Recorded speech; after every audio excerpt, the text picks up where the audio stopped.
Jehoshaphat had riches and honor in abundance, and by marriage he allied himself with Ahab. After some years he went down to visit Ahab in Samaria, and Ahab killed sheep and oxen in abundance for him and the people who were with him, and persuaded him to go up with him to Ramoth Gilead. So Ahab king of Israel said to Jehoshaphat king of Judah, "Will you go with me against Ramoth Gilead?" And he answered him, "I am as you are, and my people as your people. We will be with you in the war." Also Jehoshaphat said to the king of Israel, "Please inquire for the word of the Lord today." Then the king of Israel gathered the prophets together, 400 men, and said to them, "Shall we go to war against Ramoth Gilead, or shall I refrain?" So they said, "Go up, for God will deliver it into the king's hand." But Jehoshaphat said, "Is there not still a prophet of the Lord here, that we may inquire of him?" So the king of Israel said to Jehoshaphat, "There is still one man by whom we may inquire of the Lord, but I hate him, because he never prophesies good concerning me, but always evil. He is Micaiah, the son of Imlah." And Jehoshaphat said, "Let not the king say such things." Then the king of Israel called one of his officers and said, "Bring Micaiah, the son of Imlah, quickly." The king of Israel and Jehoshaphat, king of Judah, clothed in their robes, sat each on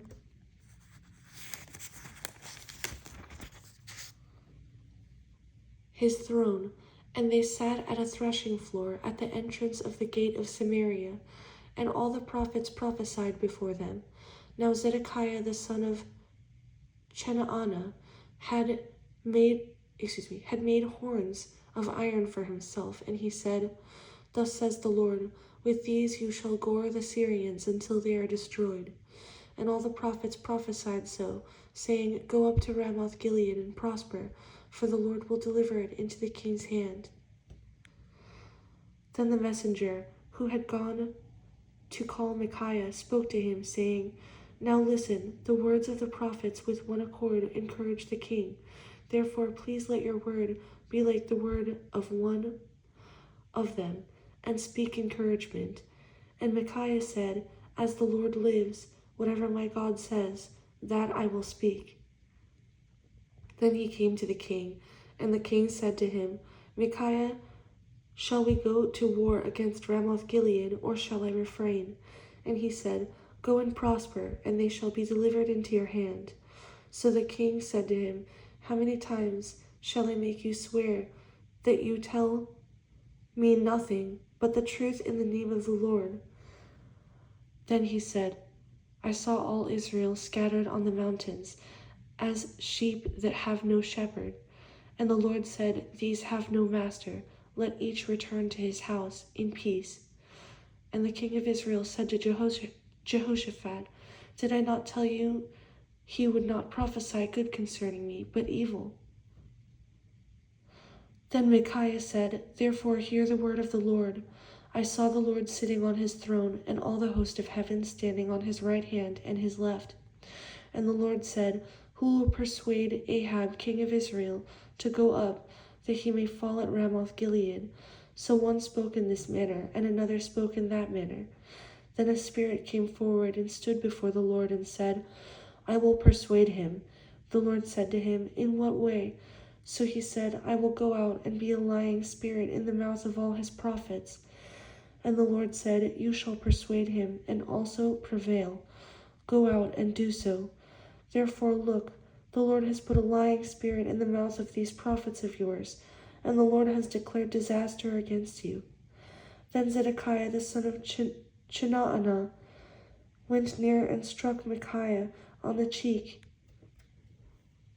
and said, "Which way did the Spirit from the Lord go from me to speak to you?" And Micaiah said, "Indeed, you shall see on that day when you go into an inner chamber to hide." Then the king of Israel said, "Take Micaiah and return him to Ammon, the governor of the city, and to Joash, the king's son, and say, Thus says the king, put this fellow in prison and feed him with bread of affliction and water of affliction until I return in peace." But Micaiah said, "If you ever return in peace, the Lord has not spoken by me." And he said, "Take heed, all you people." So the king of Israel and Jehoshaphat the king of Judah went up to Ramoth Gilead. And the king of Israel said to Jehoshaphat, "I will disguise myself and go into battle. But you put on your robes." So the king of Israel disguised himself, and they went into battle. Now the king of Syria had commanded the captains of the chariots who were with him, saying, "Fight with no one small or great, but only with the king of Israel." So it was, when the captains of the chariots saw Jehoshaphat, that they said, "It is the king of Israel." Therefore they surrounded him to attack. But Jehoshaphat cried out, and the Lord helped him, and God diverted them from him. For so it was, when the captains of the chariots saw that it was not the king of Israel, that they turned back from pursuing him. Now a certain man drew a bow at random, and struck the king of Israel between the joints of his armor.